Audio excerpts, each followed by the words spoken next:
Perempuan tatkala harus memainkan peran ganda ketika telah berkeluarga. Berbagai pilihan akan datang dengan berbagai konsekuensi yang harus dihadapinya.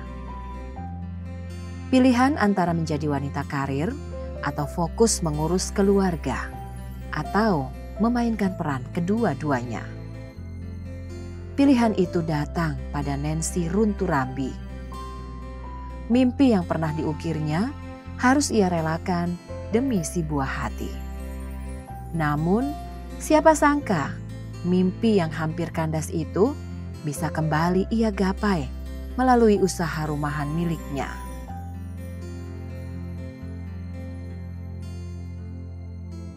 Awal mula saya melakukan atau terjun ke dunia entrepreneur yaitu baby bisnis yang saya buat bersama suami adalah Gavrilo Klaper Tart di sekitaran dunia kuliner.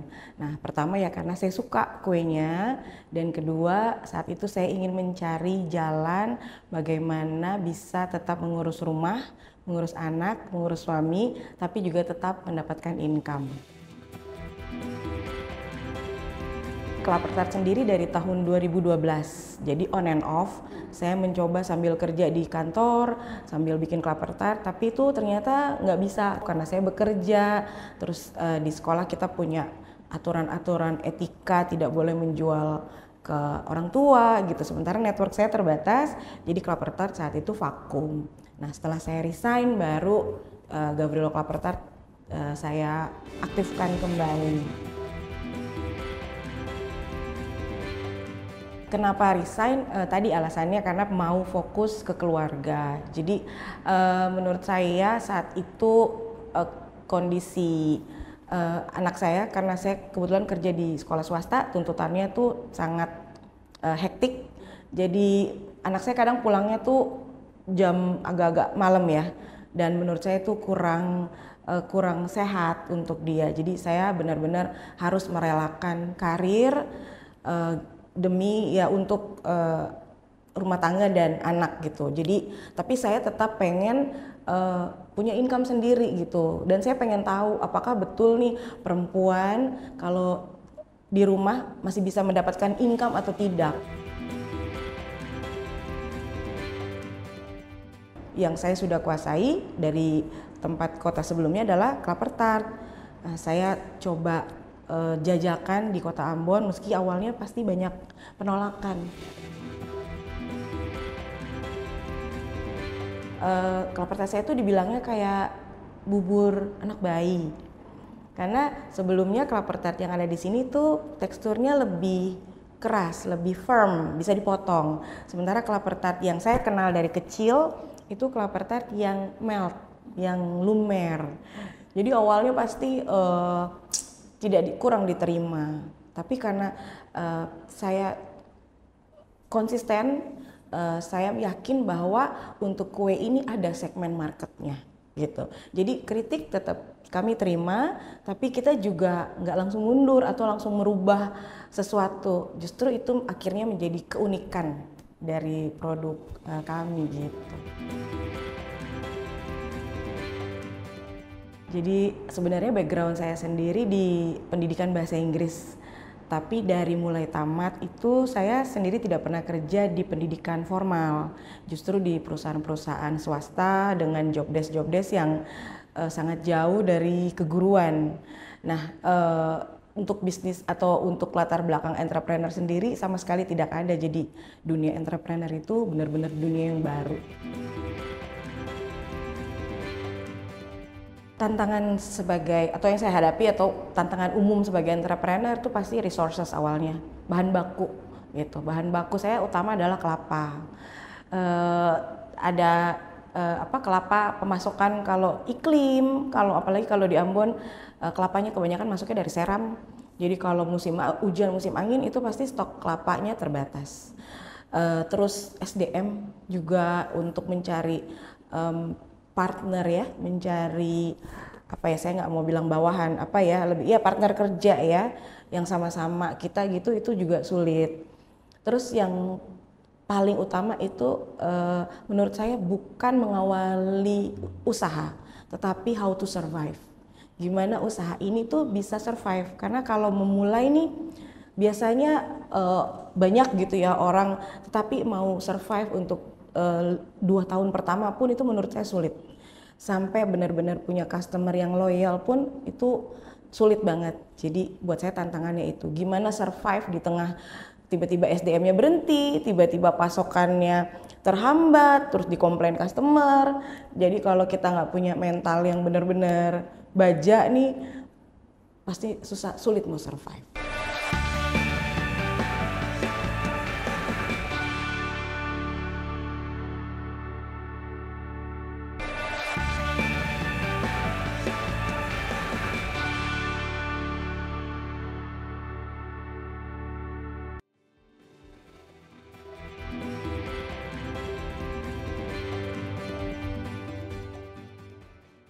Kalau merajut itu justru di tahun 2016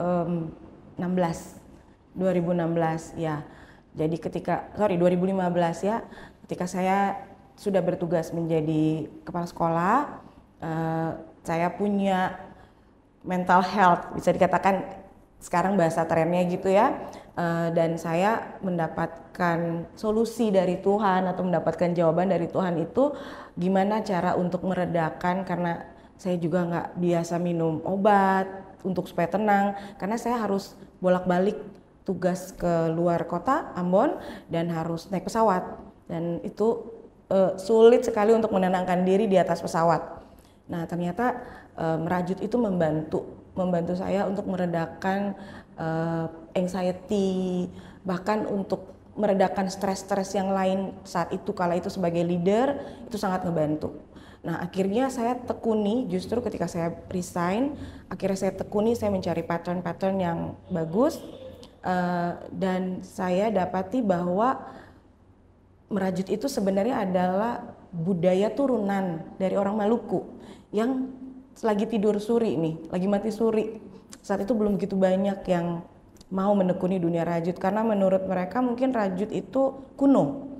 Nah, jadi saya pengen lagi nih anak-anak muda yuk mencintai rajutan, membangkitkan lagi nih budaya yang oma-oma kita dulu punya, ini dihidupin lagi. Jadi saya sempat buka kelas buat anak-anak juga gitu. Nah, dari situ terbukalah pintu-pintu yang lain untuk melatih rajutan di kalangan masyarakat yang lain. Jadi kenapa tiba-tiba saya bisa merajut gitu ya? Jadi itu ada mungkin orang bilang ini apa ya, hal-hal supranatural gitu ya. Jadi di satu ketika saya harus ditugasin itu ke Surabaya, saya mengalami anxiety yang parah, itu sampai mungkin nggak bisa dilukiskan lah ya, muntah dan segalanya. Lagi ngobrol begini pun tiba-tiba bisa saya ngerasa ketakutan, ternyata itu kan akibat anxiety yang depres. Terus satu malam itu saya mimpi gitu. Jadi waktu kecil itu memang saya sudah diajari oma merajut gitu ya, diajari oma merajut. Tapi waktu kecil itu saya merasa bahwa itu susah sekali, atau mungkin karena saya masih kecil, jadi motoriknya itu mungkin belum bagus ya. Yang saya rasakan sulit, jadi saya nggak tekuni. Nah di satu malam itu saya mimpi oma saya datang, almarhum oma saya. Maaf.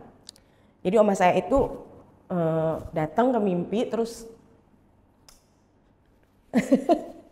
aduh Tuhan Roh Kudus tolong.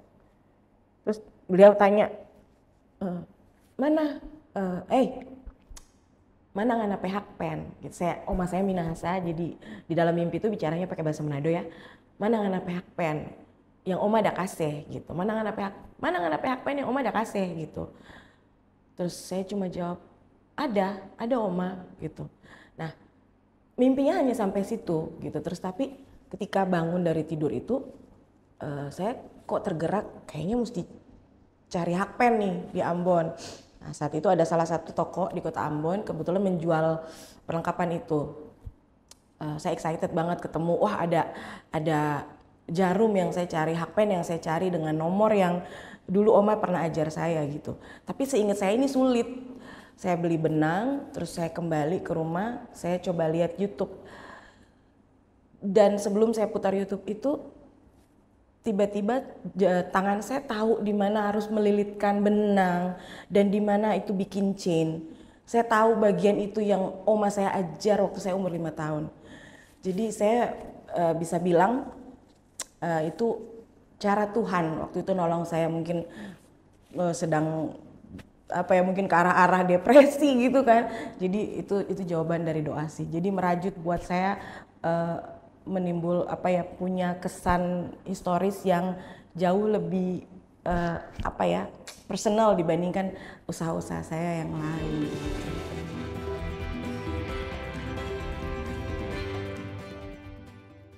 Ya, jadi saya mulai aktif merajut, saya mulai belajar pola-pola yang baru dan saya posting nih.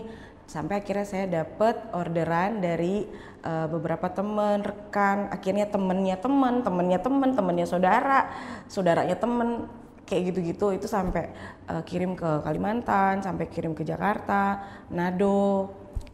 Jadi saya mulai merasa bahwa oh, ternyata desain rajutan saya cukup diminati. Nah, terbukalah pintu waktu saya bergabung di menjadi salah satu UMKM Bank Indonesia. Disitulah baru saya aktif dan sempat juga ikut di program IKRA. Bahkan Sumakul itu tembus sampai ke ISEF dan dipercayakan untuk runway dengan salah satu desainer ternama saat itu. Produk saya mengangkat tema Tantina. Iya, jadi warna-warna produknya itu menceritakan tentang burung Tantina. Ya, jadi itu saat itu ya, ketika saya pitching di depan coach dan di depan beberapa juri, mereka tertarik karena mereka penasaran juga nih burung Tantina itu apa gitu. Saya ceritakan tentang lagunya, bahwa ini adalah salah satu lagu anak-anak di Maluku yang memiliki ada serapan Hindunya gitu. Nah, burung Tantina sendiri saya ceritain itu sebenarnya adalah burung mitos seperti burung Garuda, tetapi dipercaya warnanya itu seperti warna nuri Maluku. Yaitu yang saya tuangkan warnanya dalam produk-produk saya.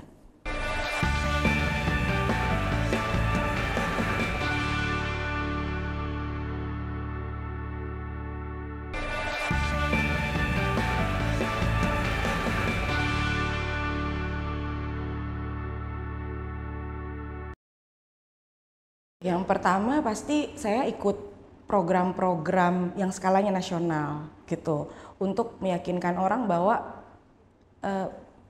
rajut itu kalau diseriusin bisa jadi uang gitu. Terus saya juga mengambil contoh-contoh seperti ada di salah satu daerah di Jawa yang desanya itu, satu desa itu hidup oleh rajutan. Ada salah satu ibu di situ, penggeraknya, dia yang desain dan dia mengerahkan ibu-ibu di situ untuk ngerajut, dan itu dikombinasikan dengan kulit asli sehingga produknya diekspor. Nah, mungkin mimpi saya ketinggian saat itu ya. Tapi saya pengen juga loh di Ambon tuh ada gitu. Ada kayak gitu meskipun sampai saat ini belum terwujud. Jadi saya mulai rajin, salah satunya tadi saya ikut ajang nasional. Saya mulai rajin sosialisasi edukasi lewat sosial media, dan saya ikutin event-event anak muda. Saya adalah peserta Rabu-Rabu Market Ambon volume 1. Itu saya nggak yakin apakah masih ada yang mau suka produk rajutan, tapi gimana mau tahu kalau saya nggak coba. Dan ternyata dari produk yang saya bawa itu hampir semua sold out. Jadi saat itu topi, scarf, tentengan botol cover. Terus bahkan saya ngerajut di on the spot. Jadi ada pesanan on the spot, saya ngerajut on the spot gitu. Nah, mulai dari situ baru saya ikut pameran-pameran expo yang diadain sama instansi-instansi. Nah, mulai ternyata banyak mama-mama yang bisa merajut gitu. Jadi mulai banyak tuh brand-brand yang lain, dan ini yang memang saya harapin sih gitu.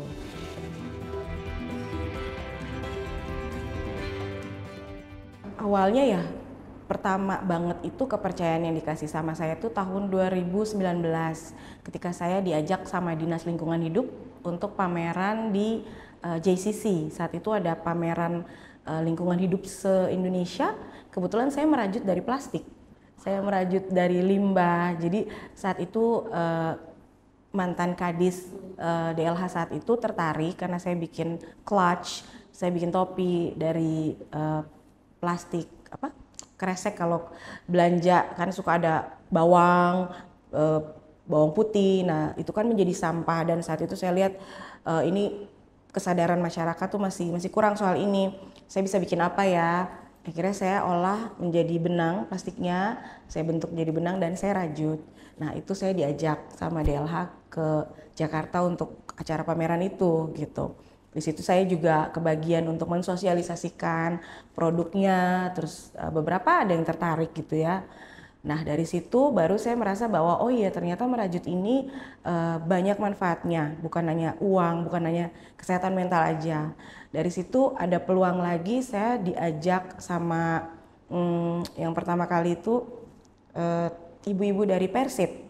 Nah, ibu-ibu dari Persib untuk memberikan pelatihan dan apa ya, ya seperti pelatihan ya, workshop ya. Baru dari situ saya diajak sama teman-teman dari lapas untuk mengenalkan atau mengenalkan rajut ke teman-teman yang binaan yang ada di dalam.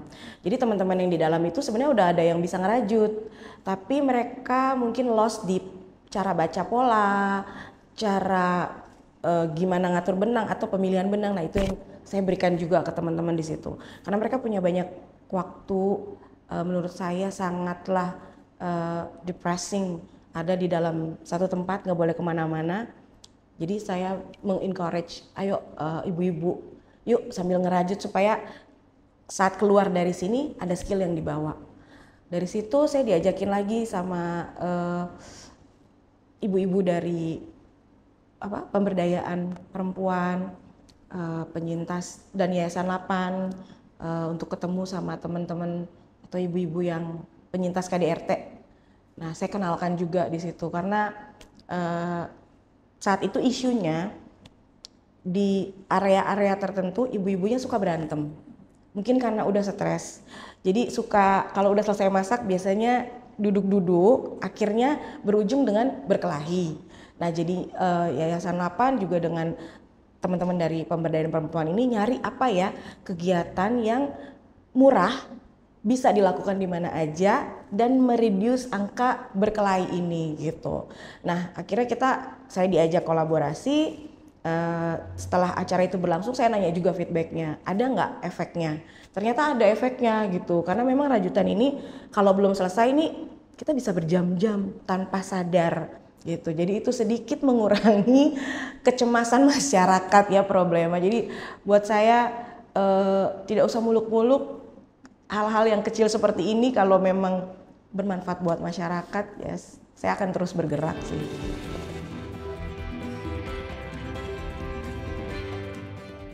Kebetulan waktu itu ada kesempatan saya mengambil sertifikat pendamping UMKM BNSP. Meskipun saat itu saya nggak tahu ya mau dipakainya kemana. Karena menurut saya kalau di Kota Ambon sendiri lebih suka kalau pembicaranya dari luar. Tapi saya pikir itu peluang yang perlu saya ambil. Jadi entah Tuhan mau bawanya kemana, yang penting saya udah punya dulu. Nah ternyata itu membukakan pintu yang lain. Saat itu saya karena yang tadi saya cerita saya diajakin sama Dinas Lingkungan Hidup, itu saya kebetulan bekerja sama dengan Green Molucas. Saya dulu adalah volunteer juga di Green Molucas. Nah, tahun 2023 dari Green Molucas itu kerjasama dengan pengelola sampah di Jakarta, Waste for Change, WFC, Waste for Change. Nah, mereka ada kerjasama juga dengan USAID, mau membuat pelatihan tentang UMKM. Meskipun mereka bergeraknya di lingkungan, tetapi ternyata harus ada area entrepreneur yang harus mereka bawakan. Itu syarat dari USAID-nya. Nah saat itulah saya diminta untuk memberikan pelatihan UMKM di hadapan kurang lebih 300 peserta di gedung Telkom.